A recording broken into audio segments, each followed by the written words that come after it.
بسم اللہ الرحمن الرحیم۔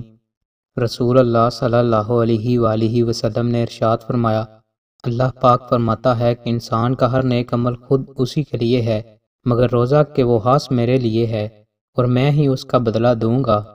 اور روزہ گناہوں کی ایک ڈھال ہے، اگر کوئی روزے سے ہو تو اسے فحش گوئی نہ کرنی چاہیے اور نہ شور مچائے۔ اگر کوئی شخص اس کو گالی دے یا لڑنا چاہے تو اس کا جواب صرف یہ ہو کہ میں ایک روزہ دار آدمی ہوں۔